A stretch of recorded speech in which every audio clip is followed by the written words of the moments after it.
varios cambios en el pliego en caso de que haya definitivamente una negativa, como hasta ahora la hemos tenido, de trasladar los recursos de recolección y transporte por el porcentaje de residuos que recuperan el sistema o la cadena de reciclaje. En los pliegos de licitación se mantiene la oferta de calificar al operador que ofrezca un mayor porcentaje de recolección de reciclaje. Pero la obligación se mantiene en las organizaciones de recicladores, estableciendo solamente unas ayudas. Esas ayudas son para los recicladores unos uniformes, unos carros de tracción manual y otros carros de motor. Sobre la base de un cálculo equivocado que dice que hoy la ciudad, a través de la ruta de recolección selectiva, recupera el 33% de reciclaje que produce la ciudad.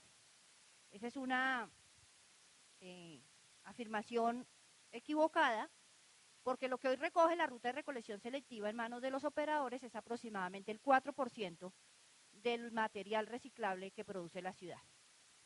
El 25% lo recogen hoy los recicladores, a través de una cadena muy compleja, más de 12.000 recicladores en la calle, más de 1.400 bodegas y desde luego más o menos unas 100 grandes empresas que consumen esos residuos. Entonces, la solicitud expresa de los recicladores es, se retira esa calificación y más bien se califica a los oferentes y también la unidad tendría que precisar las ayudas a las organizaciones de recicladores de segundo nivel. Es decir, que se precise cuántos carros de motor, que se precise qué tipo de ayuda adicional se puede dar, la gasolina, el conductor, el mantenimiento de esos vehículos, que se precisen todas las ayudas. O que efectivamente se mantenga la oferta de dar puntaje solo si se establece un porcentaje de recuperación de materiales que sea verificable después durante el proceso de recolección, durante el proceso de la prestación del servicio, es decir, que se diga como mínimo un 10% y que ese 10% sea verificable posteriormente a través del pesaje o de lo que sea, y que sobre eso se mantenga el reconocimiento de la recolección de esos residuos, no solamente al operador del servicio público de aseo, sino se traslade un porcentaje al trabajo que hagan los recicladores. Entonces hay como 3 opciones en eso. O se quita, no se ganan ningún puntaje porque están entregándole un puntaje por una obligación que tiene otro, que son los recicladores. Luego no tendría sentido calificar a alguien cuando no va a hacer un trabajo. O se reconoce un porcentaje, se reconoce económicamente tanto para el operador o se traslada a un sistema de ahorro, es decir, se define claramente cómo se contabilizan esas toneladas de reciclaje y el sistema de ahorro de lo que no va al relleno sanitario y de lo que no se consume en recolección y transporte, porque hay un ahorro de vehículos, de gasolina y de todo lo demás que no van hasta el relleno sanitario y por lo tanto hay un ahorro y se tendría que trasladar a quienes son actores de ese ahorro, que serían los recicladores y el operador de aseo. O se define un porcentaje mínimo de recolección, se clarifica qué inversiones tiene que hacer el operador, cuántos carros, qué porcentaje de ayuda económica a las organizaciones de segundo nivel y cómo va a ser el esquema de medición para que esto sea efectivamente. Y por último, en el sistema de aprovechamiento se requeriría que la unidad ejecutiva reconozca en su integralidad la cadena de valor de los residuos, es decir, los recicladores, el sistema de acopio, que es el que forma el sistema de aprovechamiento.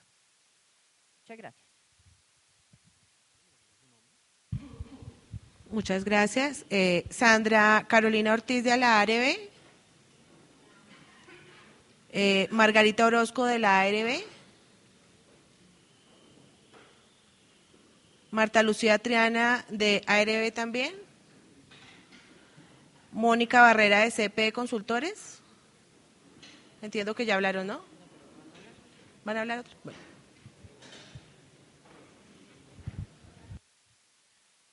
Buenos días a todos los asistentes a la audiencia. Tenemos varias preguntas, unas de orden técnico. técnico y una referente con, una referente al descuento de las tarifas de aseo que la directora ha hecho alusión en los diferentes medios de comunicación. En primer lugar, queremos hacer una pregunta respecto a las emisiones primero, al funcionamiento de los vehículos Euro 4 en la ciudad de Bogotá.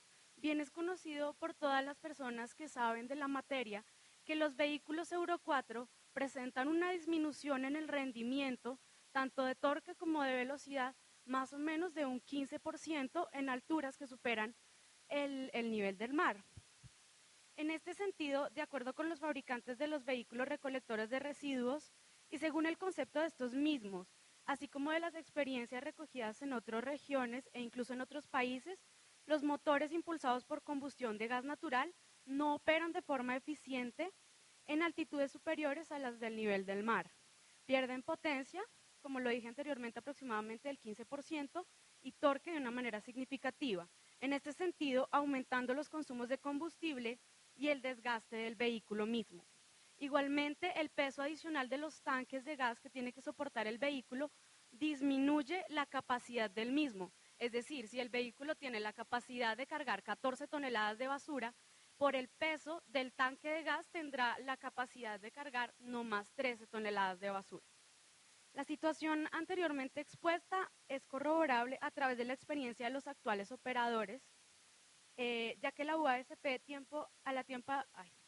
al tiempo de la firma del contrato les exigió que que el 20% de la flota fuera operada a gas. Y bien, quisiera también hacerles un llamado a los operadores que por favor nos relataran su experiencia respecto del manejo de los vehículos a gas. Establecidos los anteriores supuestos, entonces nos parece realmente, no sé, innecesaria la exigencia que hace la unidad sobre el 30% de los vehículos operados a gas, contando que presenta todas estas desventajas, tanto para la ciudad como para la operación del concesionario.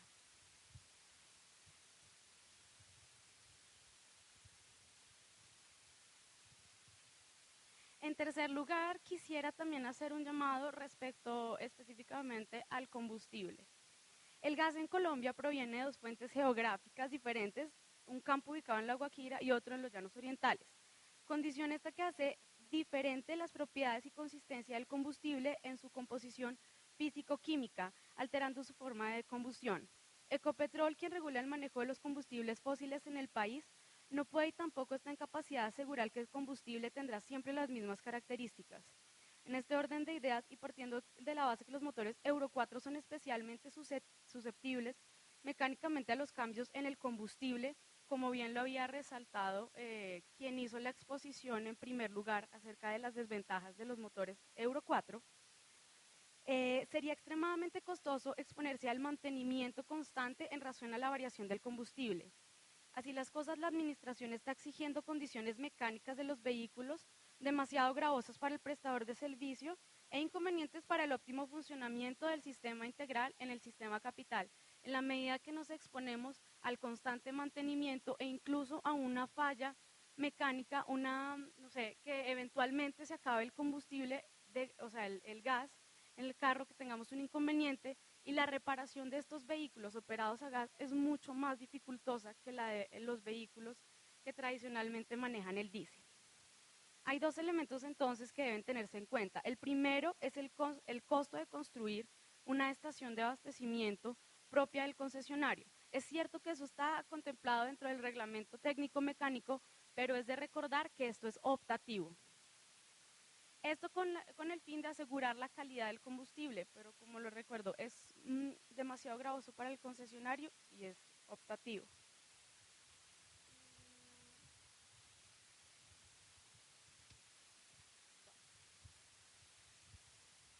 Respecto de la operación, nuevamente respecto del rendimiento del vehículo a gas. Está comprobado que los vehículos impulsados por motor a gas requieren un mayor número de revoluciones por minuto para generar la potencia suficiente y movilizar la carga igual en el momento de utilizar la compactación, sea, al momento de utilizar la compactación, el vehículo va a generar muchas más revoluciones en razón al poco rendimiento que presta el gas, y en ese sentido las emisiones de ruido van a aumentar. Esto es directamente contraproducente respecto a lo que ha planteado la unidad de la disminución de la emisión de ruido, contando sobre todo que el 70% de la operación es en horas nocturnas. Entonces, en ese sentido, tendríamos que reevaluar si la operación a gas es beneficiosa para la prestación del servicio. Sé que hay una especial consideración con el medio ambiente, sé que es en pro de las partículas por millón y de las emisiones de los vehículos que operan con diésel, pero es necesario hacer hincapié en que nosotros mismos pedimos a Ecopetrol que por favor conceptuara sobre las partículas por millón del diésel en Bogotá. Y Ecopetrol mismo conceptuó que el máximo de partículas por millón del diésel en Bogotá es de 50, es decir, que el promedio estaría entre 35 y 40% de partículas por millón en el diésel. Entonces, es justo preguntarnos si es justificable exigir el 30% de los vehículos a gas, con motor a gas, considerando que esto presta desventajas altísimas en cuanto al servicio mismo. Gracias. Muchas gracias. El señor Luis Fernando de CP Consultores. Muy bien. El señor Jorge Ramírez. La Verde Ramírez. ¿De la Verde Ramírez? ¿No? Muy bien. Néstor López. Muy bien. El señor M. Ricardo M. de M&M Group. Ah, sí, muy bien.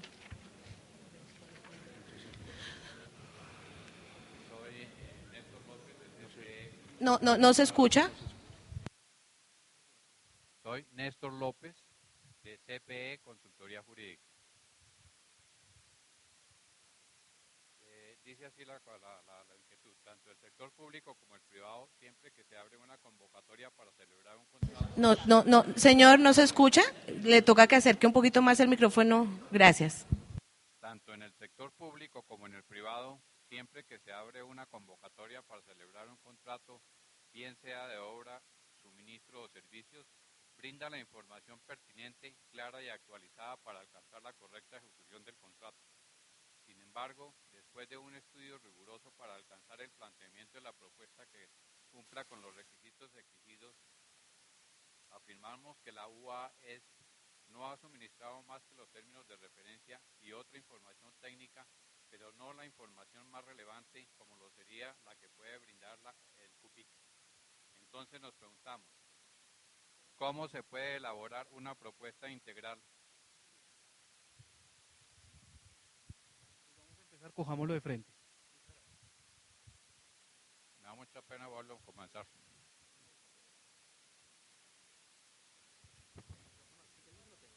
No me preocupe, yo lo tengo. Doctor, y cambio la cuestión. En este momento es, en relación con el periodo de transición, el pliego dispone que los prestadores del servicio deban tomar en arrendamiento los equipos del antiguo concesionario mientras se realiza el acoplamiento del nuevo sistema integral. Aun cuando la disposición es clara, surge un cuestionamiento en torno al desarrollo de este periodo de transición. ¿Es el tiempo de transición estimado por la UAS suficiente para dar inicio a la prestación del servicio? De ser posible que en los 4 meses se pusiera en marcha el nuevo sistema integral, ¿cuáles han sido los parámetros para que la unidad haya generado ese cómputo?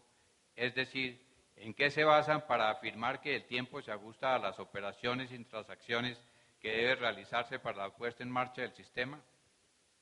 Del juicioso y dedicado estudio de los pliegos de condiciones realizados para la proyección de las propuestas y de evaluación técnica, hemos resuelto, según todos los datos y tiempos suministrados por nuestros proveedores y trámites legales correspondientes respecto de los insumos, maquinaria y personal, los 120 días autorizados por la unidad no son suficientes para abarcar tanto la compra de los vehículos, en la cual se incluye el ensamble de la caja en chasis, el transporte marítimo en caso de que provengan del exterior, la nacionalización de los bienes, los respectivos trámites de matrícula automotriz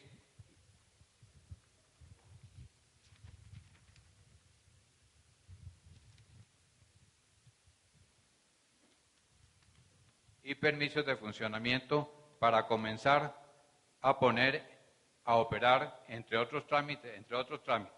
Planteamos una solución a la unidad que consiste en la extensión de este plazo de transición de 6 meses, con el propósito que en cuanto al sistema esté listo para operar, no se presente contratiempo alguna en razón a la demora de alguno de los trámites anteriormente mencionados. ¿Algo más? Y además, ¿puede explicarnos la UAES cómo calculó la rentabilidad del contrato a suscribirse en razón a la configuración técnica de los servicios que el prestador debe garantizar cuando se va a generar una reducción de tarifas del 19% por parte de la misma unidad a favor de los usuarios? Esta pregunta no está fundamentada sobre una consideración arbitraria, por el contrario, encuentra asidero en las múltiples declaraciones de la directora a través de los medios de comunicación. A esto debe sumársele los mayores costos que representan, el sistema de pesaje y transmisión de datos que debe ubicarse en cada vehículo, la adquisición y operación de los vehículos a gas, el porcentaje de utilidad a otorgársela a los recicladores, la inclusión de las áreas rurales, el gasto en materia laboral respecto de la operación nocturna, la cláusula de reversión, el costo de la implementación y funcionamiento del CIISA, estimado en 110.000 millones de pesos durante la ejecución del contrato, entre otros que podrían representar hasta un 40% del sobrecosto, afectando seriamente la utilidad. Le agregaría algo más, doctora. El servicio de aseo en Bogotá hasta ahora se ha prestado sin estos sofisticamientos. Entonces, ¿hasta dónde se justifica la inclusión de toda esta especificaciones técnicas?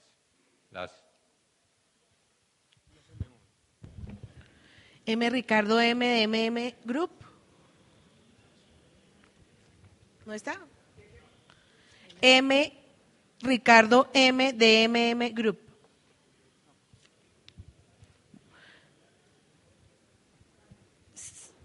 Segundo Correa. Segundo Correa, particular. Muy bien. Raúl Ríos de la ARB. Esperanza Mendoza. Carlos Ariza, con ambiente.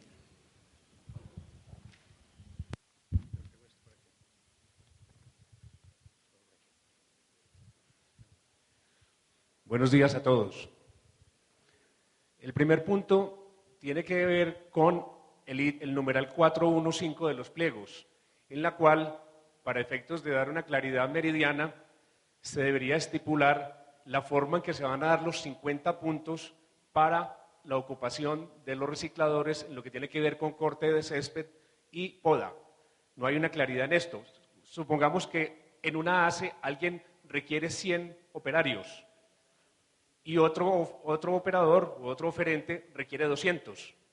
Y los dos dicen que van a ocupar el 100% de la mano de obra de recicladores. Entonces los dos sacarían los 50 puntos, a pesar de que tienen un grupo distinto de operarios. Eso no está bien claro. Yo creo que esa precisión es importante hacerla en el pliego de condiciones. No porque haya más gente, porque depende mucho de la eficiencia, simplemente con decir que ocupa el 100% debería sacar los 50 puntos. Entonces yo creo que se debe hacer claridad para efectos de transparencia en el proceso. El segundo punto tiene que ver con el ítem 413, en lo que tiene que ver con la cesión de la participación accionaria a las organizaciones de recicladores. Como está dicho allí, básicamente se habla de un aporte de industria en el cual no hay un valor determinado, por lo cual no hará parte del capital social. Con esto no se entiende claro por qué se hace alusión a cesión, liberación o colocación de acciones. Entonces se debe aclarar realmente, si no hay básicamente un aporte, por qué se solicita básicamente cesión, liberación, etcétera, o en resumen, solicitamos aclarar si se debe hacer o no emisión de acciones. Esa es la pregunta. Estrictamente hablando, no debería hacerse, ¿sí? El punto 3. Como ustedes saben, se está exigiendo que la flota trabaje un 70% en hora nocturna y el equipo de compactación va a estar en las horas diurnas prácticamente parado, en muy buen porcentaje. Y se está exigiendo que la recolección de corte de césped se haga en camiones de estaca. Entonces es un sobrecosto que no tiene sentido teniendo el equipo parado. Vamos a tener los compactadores parados, ¿por qué no se puede recoger el césped en los compactadores? Eso es un sobrecosto innecesario para todos los operadores, repito, teniendo equipo, y lo cual va a ser, como voy a aclarar un poco más tarde, es una condición adicional a las dificultades que se tienen para conseguir el cierre financiero en algunas de las ACES, ¿sí? El otro punto que lo comentaron ahora es la cláusula de reversión. En el pliego de condiciones se habla de bienes muebles y en el anexo técnico 5 se habla de un bien inmueble, la base de operaciones que debe ser revertida, lo cual no tiene sentido. Ahí inicialmente hay una contradicción entre el pliego y el anexo técnico en ese punto, en el sentido de que hay un bien inmueble que debe ser devuelto, lo cual consideramos que eso no es legal desde ese punto de vista. Lo otro tiene que ver con el número de kilómetros barridos, ¿sí?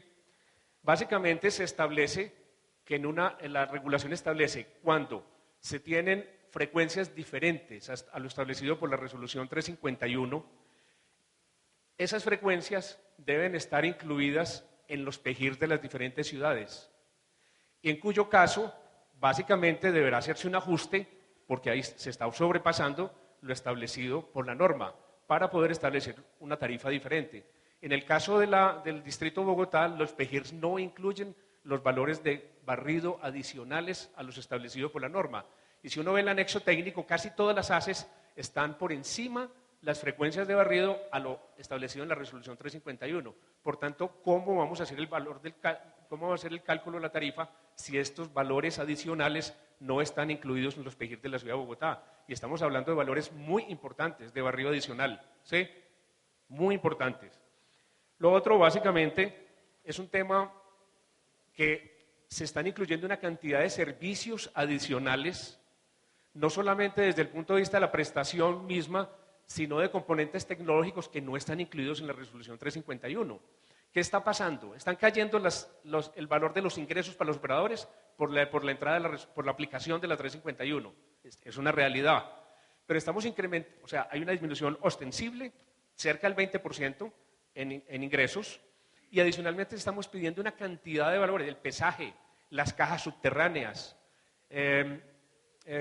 servicios especiales adicionales, una cantidad de cosas que están llevando, y eso es Radio Pasillo lo dice, o sea, el comentario generalizado aquí en el café, hay unas ACES que no le dan absolutamente a ningún operador, o sea, ¿cómo se va a presentar la oferta?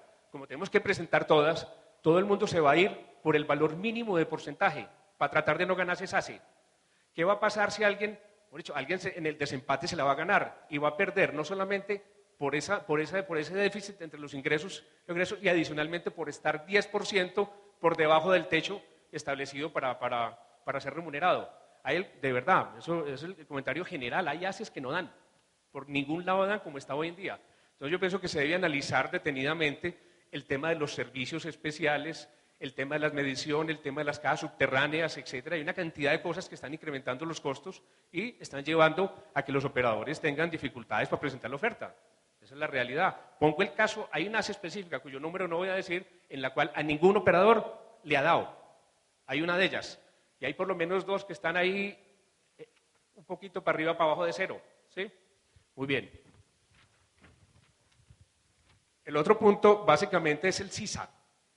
Ahí se establece una tarifa de 1.342 pesos a precios del año 2009 por este concepto. Eso traído a valor de hoy, poco más, poco menos, 1.400 pesos. Sabemos que la regulación, la 351, reconoce cerca de 800 pesos por este concepto, no más. ¿Sí? No reconoce más de esto. Y adicionalmente, todos considerábamos que esos 1.342 pesos eran por factura. O sea, cada 2 meses. Pero resulta que sale que tenemos que pagar 1.342 por mes. Imagínense, estamos pasando, o sea, 1.342 es alto si fuera cada 2 meses, o sea, por usuario, por factura. Y lo están pasando a 1.342 por mes, o sea, básicamente estamos duplicando eso, mientras que la regulación nos reconoce 800 pesos, que esa es la realidad. Yo pienso que eso tiene que ser reevaluado. Eso está generando un desbalance adicional de más de 360 millones de pesos. Ese cambio de cobrarlo por factura a cobrarlo mensual en el valor del CISA. Eso es un punto bien importante allí. Lo otro, básicamente, tiene que ver con el tipo de motores y toda esta cosa. Yo no voy a hacer alusión a eso, ya la presentación que hizo Navitrans realmente muy buena. Pero sí quiero hacer hincapié en una cosa. En la transición la vez pasada, pues yo estuve participando a nombre, pues cuando estaba en otra empresa, y ganamos una zona de Bogotá que actualmente se está operando. Yo ya no estoy allí, pero en esa época se permitió más tiempo. Es que realmente 4 meses es muy poquito. Si tú hablas con cualquiera de los suministradores de equipos, de los que tradicionalmente ofrecen compactadores o cajas, en 4 meses es imposible tener la flota nueva. Es decir, hasta 6 meses es apretado. Entonces es una condición bien complicada de cumplir realmente. O sea, y eso pues por 2 meses más, es decir, para efectos de que se haga un buen trabajo. Acuérdese que a los equipos ahora hay que instalarle los sistemas de pesaje, eso toma su tiempo, ¿no? Con las condiciones exigidas. Es un elemento adicional que se pone ahora, ¿no? El otro punto tiene que ver con los permisos. Si la UES ya tiene todos los permisos para la instalación de las cajas subterráneas tal como están en los planos anexos, porque eso es un elemento bien importante, ¿no? Que eso no quede bajo responsabilidad del operador como tal, porque el uso del espacio público o de un privado para la instalación de esas cajas, que repito, eso es un costo es decir, yo no sé quién se ha adentrado a profundizar en ese tema de esas cajas subterráneas. Digamos que es una solución bien interesante y toda la cosa, se ha utilizado en Europa, se están haciendo algunos pilotos en Lima con este tema, pero eso vale plata. Y el solo montaje y el lavado de esas cajas subterráneas, eso es un trabajo bien complejo, ¿sí? Que repito, yo solicito que se aclare si ya la UES tiene todos esos permisos para que después no se vayan a presentar tropiezos en la sala y reconsideren el número o otro tipo de soluciones para esto. Finalmente, quiero retomar las palabras de la señora que estaba allí de la Asociación de Recicladores. En nuestro criterio, y lo manifestamos en la audiencia pasada, nos parece bien complejo el tema de calificar el porcentaje que se da para estas asociaciones. ¿Por qué? Se está poniendo un piso del 5%. ¿Qué tal que el oferente 7 ofrezca a una cooperativa de recicladores el 5% y el otro se venga con el 30, 40, 50%? ¿Qué va a pasar allí? Es decir, va a haber un descontento generalizado. Nosotros pensamos, está bien, es el tema del reciclaje, se debe patrocinar, se debe promover, etcétera, pero ¿por qué no le ponemos un valor de alguno de los parámetros de ingresos de los operadores o alguna cifra? Perfecto, simplemente los operadores deberán dar el A% como un concepto de retribución social para las cooperativas recicladoras de Bogotá. Está muy bien, y todo el mundo da eso. Pero eso, como se va a presentar así, va a generar una cantidad de problemas, de desbalances entre las cooperativas. Entonces las cooperativas lo van a mirar a uno feo porque puso el 5, o van a quedar felices con el otro y van a empezar unos enfrentamientos complicados. A mí me parece que eso no lleva a la equidad. Y la solución misma, digamos que es decir, es una de las variantes para cumplir lo establecido por la Corte como tal, pero hay muchas formas, esa no es la única. A mí me parece que establecer un valor de retribución para todos los operadores, para las cooperativas, es mucho más sano y todas quedan contentas. Y no se va a generar esa inequidad. Es un tema muy difícil de manejar y eso se va a presentar, repito. Entonces nosotros, y eso lo comentamos la vez pasada, hombre, sí, apoyemos a los recicladores, vamos a contribuir, demos un valor de los ingresos por año todos, pero no entremos a competir con esa variable porque va a generar un problema complejo de manejo de todo este gremio, que es muy respetable y todo, pero repito, van a presentarse problemas al interior de ellos. Muchas gracias. Muchas gracias. El señor Jorge Jiménez de Conambiental. Jorge Jiménez. Tatiana Otelo, también, ¿no es cierto? Muy bien. Ricardo Sinaya de AAA de Amaya. Ricardo Amaya. Anaya. Y que me pusieron Amaya en la audiencia de Diego y es Anaya con él. Buenos días a todos. Mi nombre es Ricardo Anaya y voy a intervenir en nombre de AAA de Barranquilla. Nosotros pues tenemos varias inquietudes de diverso orden. Son varias. voy a tratar de ser lo más directo y conciso posible. Están claramente identificadas en el documento por folio, párrafo, numeral. Y la idea de la intervención es como darle su sentido para que cuando lo lean pues poder saber bien a qué nos referimos, porque la redacción fue muy corta para efectos de entregarlo a ustedes. Unas más importantes que otras, y aquí vamos a ver. Lo primero es, en el folio 10, comparado al folio 10, el texto del numeral 1.3 contra el folio 78, en el numeral 3.3.1.3.2, vemos que hay como una contradicción que aunque pareciera estar solucionada, queremos tener clara para no incurrir en ningún riesgo, y es esta. Al inicio, en el folio 10 se habla de que la constitución de la SP y la promesa de cesión a la Asociación de Reciclaje debe ser tomada por el máximo órgano decisorio de los proponentes, de las sociedades proponentes. Uno entiende que eso se refiere a la asamblea de accionistas, por definición del Código de Comercio. Sin embargo, cuando se va a los apartes específicos, en el folio 7.8, se habla del órgano competente según los estatutos. Entonces, obviamente, en muchos casos puede ser la Junta Directiva y no la Asamblea de Accionistas, entonces habría una aparente contradicción que pedimos se precise.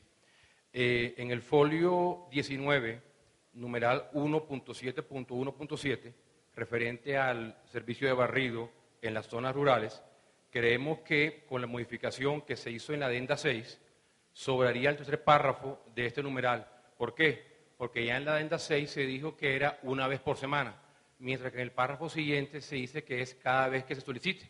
Por ende, ya no sería así, es una vez por semana, ya quedó definido, entonces sugerimos eliminar el respectivo párrafo. Hay una inquietud sobre el valor estimado del contrato, que quizás ahora podría no parecer tan importante, pero sí para luego para el tema de liquidar impuestos y quizás posteriormente la ejecución del contrato. Y es esta.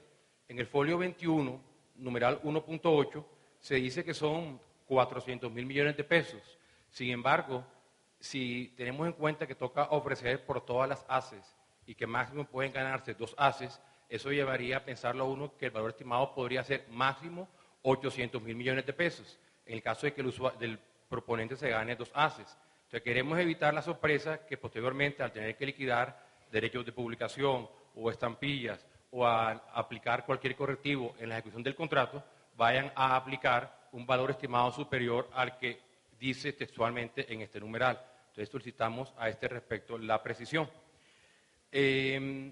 Algo muy formal, pero también consideramos importante, entre el folio 21 y el folio 23 y el folio 102, numerales 1.10 y numerales 3.4 respectivamente, queremos que hay como una contradicción acerca del número de sobres número 2 que deben entregarse. En unos apartes se habla de un sobre número 1 y de un sobre número 2, y en otros apartes se habla de 6 sobres número 2. Nuestra sugerencia sería que fuera un sobre número 1, un sobre número 2, que a su vez tengan las 6 ofertas, pueden ser en sobres cerrados cada uno, pero dentro de ese gran sobre número 2. Pero en todo caso, aparte de nuestra sugerencia, el punto es que no es claro si son 6 sobres número 2 o un solo sobre número 2. En general voy aquí a englobar varios temas sobre el tema de riesgos. Cito por encima los folios que están anotados aquí en el documento, folios 25, 26, 60, 61 y folio 27 y en la matriz de riesgos.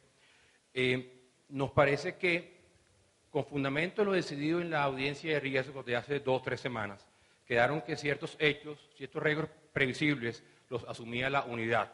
Bajo ese entendido, primero pues debería especificarse que hay unos riesgos que asume la unidad y que si estos riesgos implican una erogación, la erogación la hace la unidad. ¿Qué sucede? Que si uno va a la parte de remuneración, se dice que la unidad con cargo a su presupuesto no hace ninguna erogación.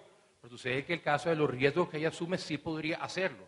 Más aún se dice que el concesionario no recibe ninguna remuneración adicional a lo que él proponga, pero sucede que en el caso de los riesgos previsibles que la unidad asume, sí debería recibir un valor adicional el concesionario por los costos que impliquen esos riesgos, por ejemplo. Entonces, consideramos que en todo lo que alude al tema de riesgos, tanto en los pliegos como en la minuta, como en la matriz de riesgo, debe dejarse claro que hay unos riesgos que asume la unidad y que si hay erogación, ella la va a hacer. En consecuencia, también deberían hacerse los ajustes respectivos en las cláusulas que hablan del fondo, en las cláusulas que hablan de la remuneración y demás. Igualmente, aprovecho y me voy a un anexo, pero para dejar el tema de riesgos de una vez tocado. En esos riesgos que decidimos en la audiencia de hace 15 días, que los asumía la unidad, en las columnas respectivas acerca del tratamiento que daría la unidad cuando asume esos riesgos, no quedaron hechas las correcciones del caso. Entonces pedimos que, creo que son los folios 19 o 20 o 2021 del acta de audiencia de riesgos de la matriz, se hagan las correcciones del caso, por favor.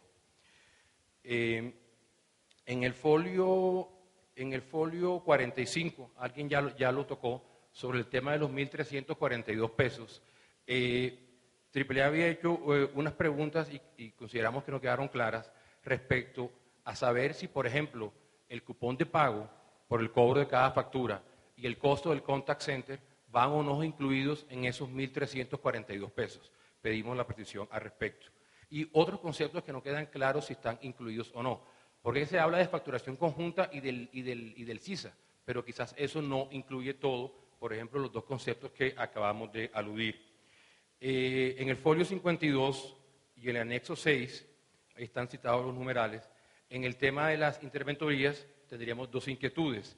Pues tener claridad si hay o no recursos suficientes para remunerarlas. Y lo segundo es que por favor se define el porcentaje de las dos interventorías, tanto la de disposición final como la de recorrido, barrido y limpieza, recolección, barrido y limpieza. Me refiero a porcentajes de honorarios porque no se indica en los pliegos.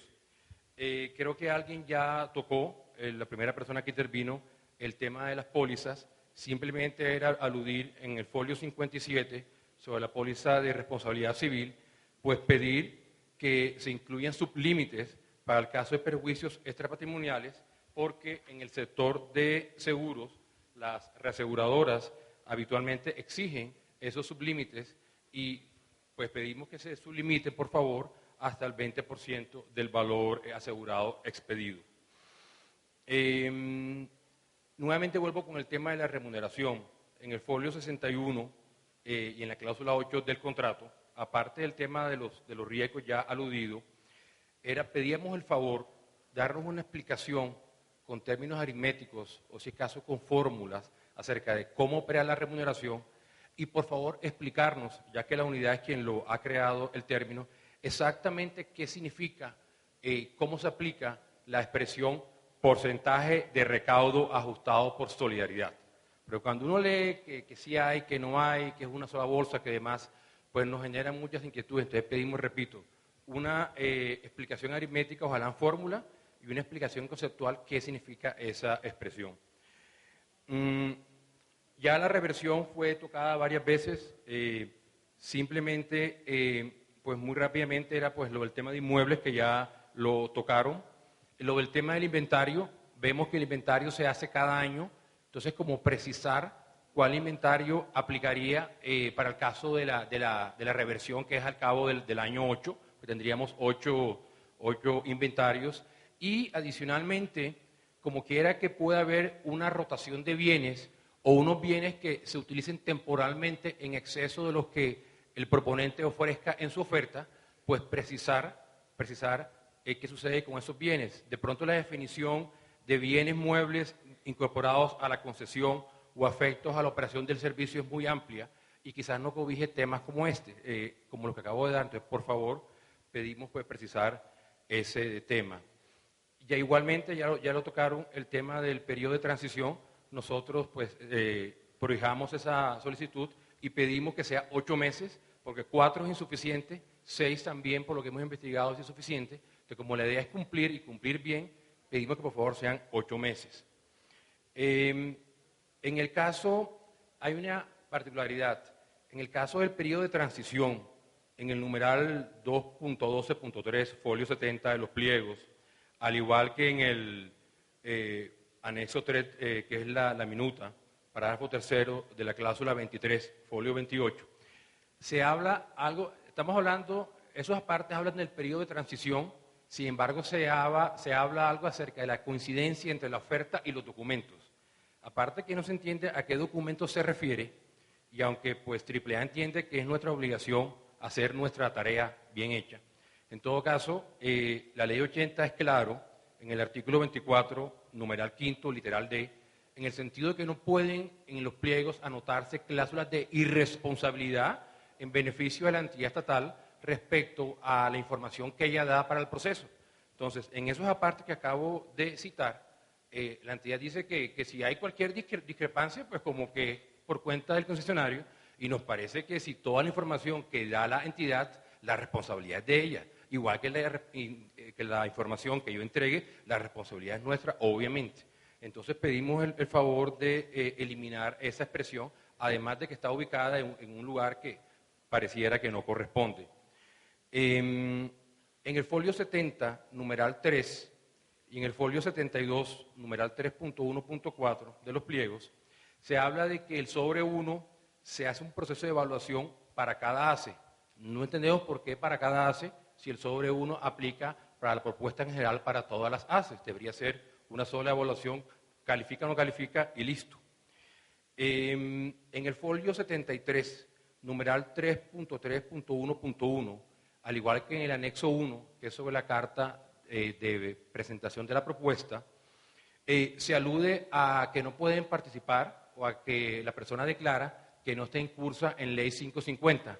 Nos llama la atención, primero, porque hoy día pues eso está regulado por otra ley, creo que es la 1111, la 1116, y segundo, porque el artículo 16 de la norma actualmente vigente precisamente dice que es ineficaz toda estipulación en pliegos o en contratos que impida participar a personas que estén incursas en procesos de reestructuración.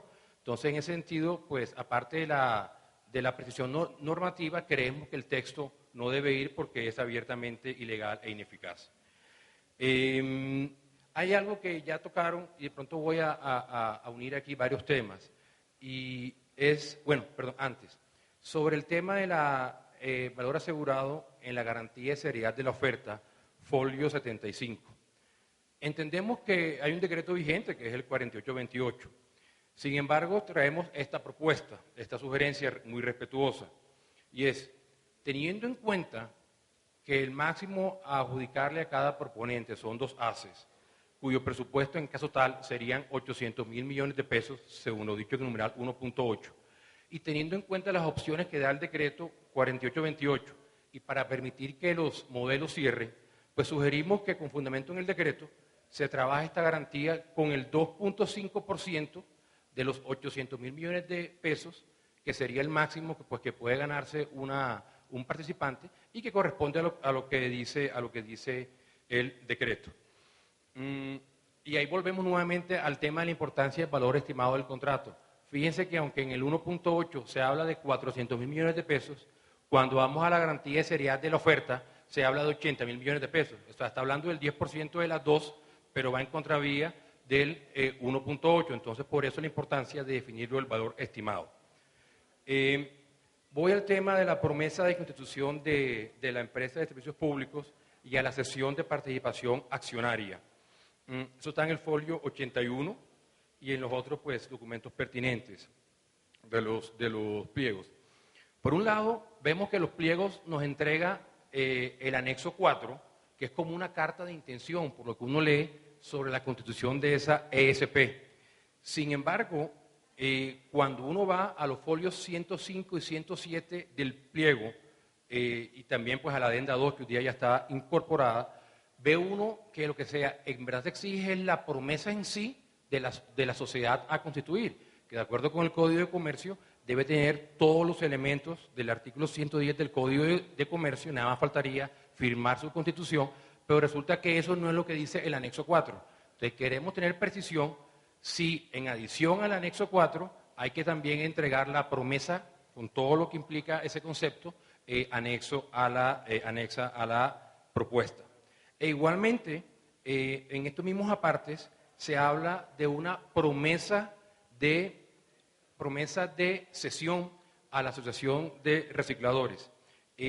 Entonces, como quiera que la unidad, para casi todos los casos de las promesas y demás, ha dado los modelos, no sé si en este caso, pues entendemos obviamente que es un modelo propio, o si no sé si la unidad, como parte del anexo 4, podría también incluir lo mínimo necesario para así evitar cualquier discrepancia y riesgo al respecto.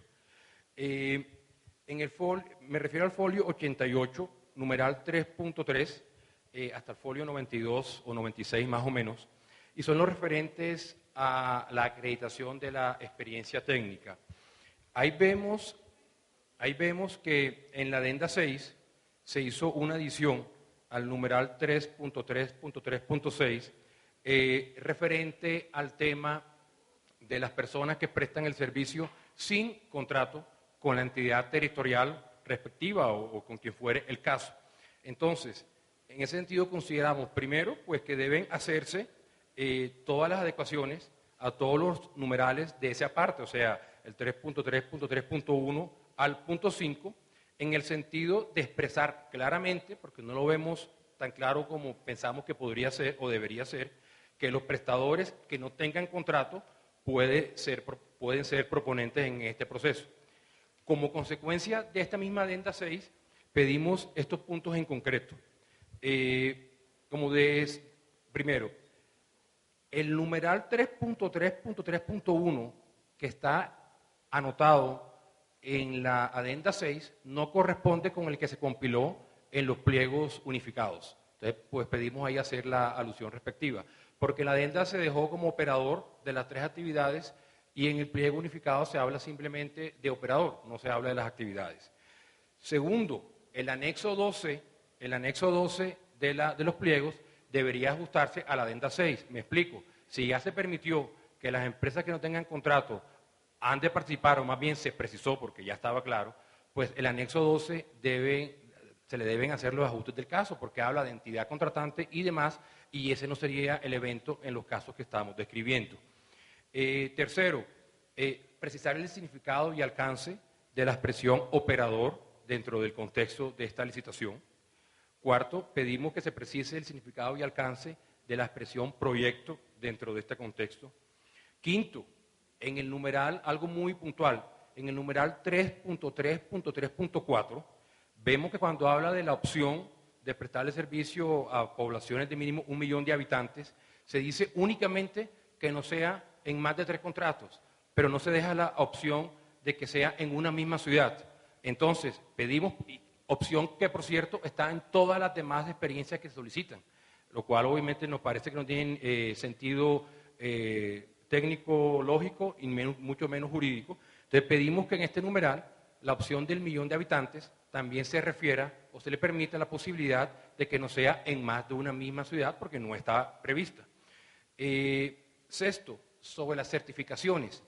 Vemos que hay varias certificaciones del punto 1 al punto 5, al punto 6 del aparte respectivo, y quizás de pronto la certificación de que una entidad es prestadora en mínimo una ciudad de mínimo 1 millón de habitantes con todo lo demás, creemos nosotros que quizás esa compila a todas las demás certificaciones. En caso de que así fuera, pedimos, pues queremos que así es, que se haga la precisión del caso. O sea, no tiene sentido pedir una multiplicidad de certificaciones cuando hay eventos en que una cobija todas las anteriores.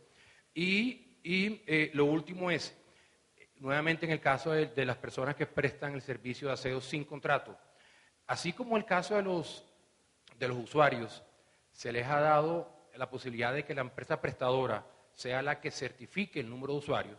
Creemos que en el caso de la empresa que presta sin contrato, ella misma debe ser la que indique en el anexo 12 el número de kilómetros barridos y de toneladas, porque obviamente la entidad territorial no tiene cuando no hay contrato, no tiene la posibilidad de saber, como para certificar, que cuál es el kilometraje de barrido, cuáles son las toneladas y demás. Entonces, así como se ha partido de la buena fe y confianza para el número de usuarios respecto a la empresa que presta sin contrato, cuando habla del caso de los usuarios, pues hacer igual alusión en el caso de la empresa que presta sin contrato para barrido y tonelada.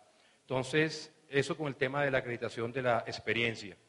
En el tema de la discusión del diurno y nocturno, hay un tema en el folio 94. En el caso de la ACE 5, pedimos por favor que el porcentaje se modifique al 70% diurno y 30% nocturno, debido a que hay sectores en esta ACE que presentan serios problemas de seguridad. Repito, la ACE 5, pasarla al 70 en diurno y 30 en nocturno. Respecto al tema de la calidad, tenemos unas inquietudes muy concretas. Se habla de implementar. Pedimos que por favor se precise hasta qué punto abarca, qué consiste precisamente implementar, porque hay unos plazos para ello. Segundo, solicitamos que los 6 meses que se confieren para tener para la implementación se cuenten o inicien vencida la fase de transición. ¿Por qué? Porque es casi que imposible prácticamente estar en el periodo de transición y a la vez trabajar en la certificación de calidad. Entonces pedimos que vencida la transición se inicien los plazos para el tema de la calidad. Y en el caso de la certificación, pedimos, aunque sé que lo aumentaron, pues pedimos por favor que se aumente a 18 meses desde el fin de la transición para poder cumplir debidamente. En los folios 102 y 103, sobre la propuesta económica, entendemos que es así, pero pedimos por favor la precisión, que cuando quiera que la propuesta pase, así sea en una ACE, el tope máximo, se rechaza es toda la propuesta, no solamente la propuesta para esa ACE respectiva. Repito, aunque pareciera ser que es así, pedimos la precisión al respecto. Incluso sabemos que en la adenda 6 se hizo el ajuste del numeral, pero nuevamente queremos la precisión sobre si el rechazo es de toda la propuesta, incluso en las ACEs en que no hubo el error, o si solamente es de la ACE en la que hubo el error de haber pasado el tope. Referente, quiero hacer, en este tema es un tema muy, muy puntual, en el tema del componente económico. Folio 104, numeral 4.1.2. Aquí sucede lo siguiente. En el tercer párrafo de este numeral 4.1.2 se dice esto, que los 700 puntos se otorgan al que esté por encima del promedio. Sin embargo, cuando vamos al sexto párrafo, que está en el folio 105, que creo que es en la parte de 3 o más proponentes, se habla de que los 700 puntos se dé al que tenga una calificación igual o superior al promedio. Entonces, fíjense que en la regla general habla de por encima del promedio y en el caso de los 3 proponentes, que es en el párrafo sexto, habla de igual o superior al promedio. Entonces, ¿cuál es el párrafo correcto? ¿El de arriba que siempre exige por arriba del promedio o el párrafo abajo que habla de igual o superior al promedio? Nos parece que eso es supremamente importante para el tema del componente económico, que es el que pesa más en la calificación. Hay un punto que ya creo que lo tocó el doctor Ariza, y es el tema de la participación, que es el tema de la participación del reciclaje, y voy a tocarlo muy someramente, pues es un tema jurídico y ustedes lo podrán mirar más calmadamente, y es esto. Se habla de cesión de participación accionaria, cuando, como ya dijeron antes, aquí el aporte es sin estimación de su valor, no ingresa a capital. Entonces, además de eso, si vamos a lo que es una acción de industria, es una contraprestación a un trabajo hecho o por hacer o a una labor, y además de eso las acciones se guardan en reserva y se liberan poco a poco. Este no es el caso. Entonces, bajo ese entendido, y además se habla, por un lado se habla de cesión de participación accionaria, por otro lado se habla de cesión de utilidades, de participación en las utilidades. Nosotros hemos entendido que con una sola acción que se pide, ya estoy cumpliendo, y que lo importante es que se ceda el porcentaje de las utilidades. Pero repito, no hay claridad, más aún creemos que hay una contradicción en varios apartes del pliego y pedimos aclaración. Entonces, por ejemplo, en ese sentido, cito folio, el folio 82, cuando se refiere a la parte de la nota, el folio 107, el folio 105. Entonces, en todo eso se habla indistintamente de lo uno y de lo otro. Y repito, lo que se propone, lo que se pide, no va de acuerdo con lo que se exige mismo en los pliegos. Voy a tocar varios temas de puntajes que están en diferentes folios, pero voy a simplemente tocar lo genérico, aunque está dividido. O sea, es en el folio 100, sobre los 100 puntos por la participación de la asociación de reciclaje, el folio 107, sobre el porcentaje de aprovechamiento, y el folio 108 sobre la mano de obra de la población recicladora.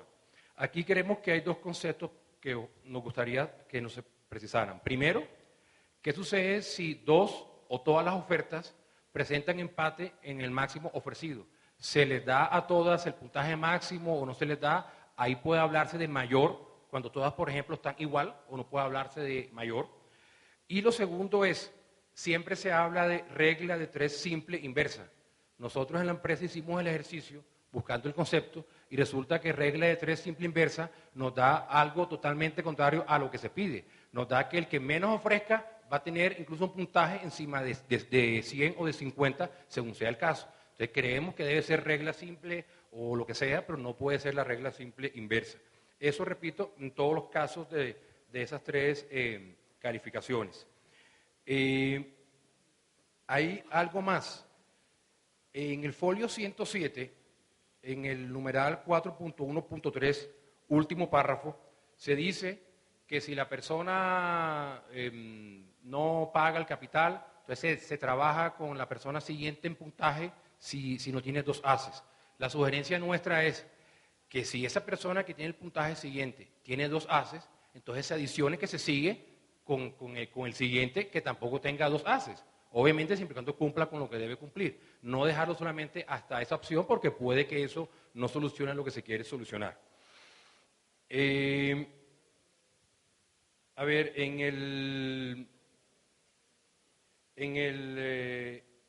luego de todas las etapas que se dividen para las calificaciones, en el folio 111, en el párrafo que está debajo de la etapa 6 de este folio, se dice que hecha la calificación o algo así, te devuelven el sobre en las ases que no ganaste.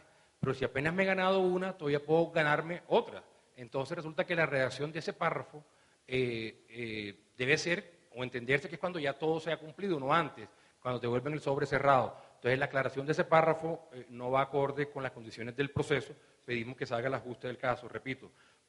Folio 111, el párrafo que está debajo de la etapa 6.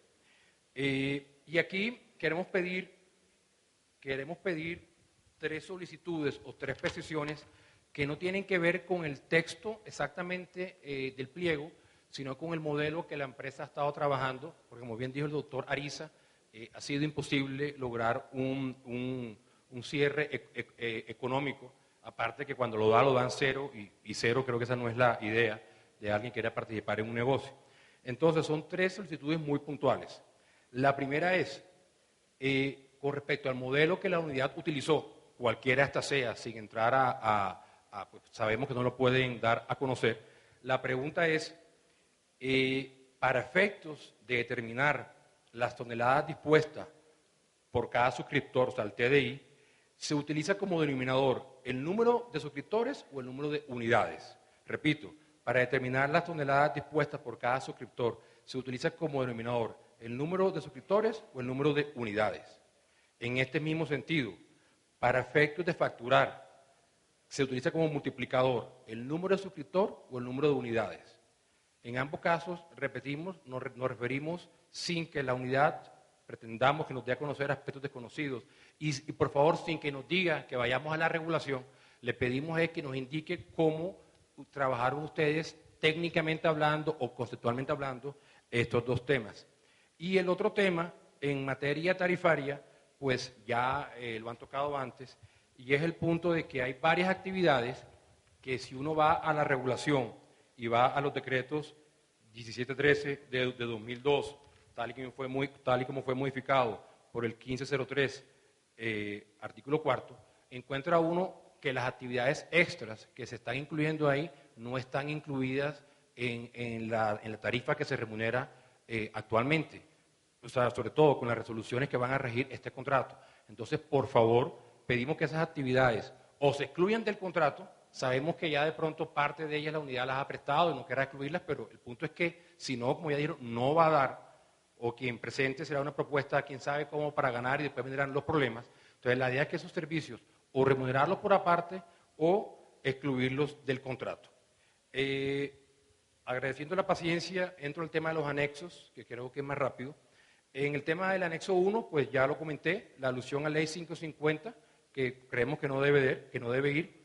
En el tema del anexo 3, que es el tema de la minuta, insistimos en el tema, en la cláusula 3 y en la cláusula 22, incluir que hay riesgos que asume la unidad y que esos riesgos pueden implicar una remuneración a ella en adición a la remuneración pactada eso debe quedar completamente claro. En la cláusula cuarta, pues entendemos que hay una disparidad de criterio entre la Corte Suprema y el Consejo de Estado acerca de la teoría monista o dualista de caso fortuito o fuerza mayor, pero nos parece que un contrato a tan largo plazo es un tema que no debe dejarse a una definición jurisprudencial y por ende pedimos que se incluyan ambos eventos, tanto fuerza mayor como caso fortuito, en aquellos, como lo dijimos antes, que impliquen o una suspensión de las obligaciones porque es imposible ejecutarlas o que la unidad remunere los mayores costos en que incurra el prestatario en razón del caso fortuito o de la fuerza mayor. Más aún, porque con lo que se está haciendo en la adenda 6 es dejar el tema para después y la idea no es comprar litigios. Entonces, por ejemplo, fíjense que hay dos respuestas, varias, pero dos, las respuestas a las preguntas números 133 y 340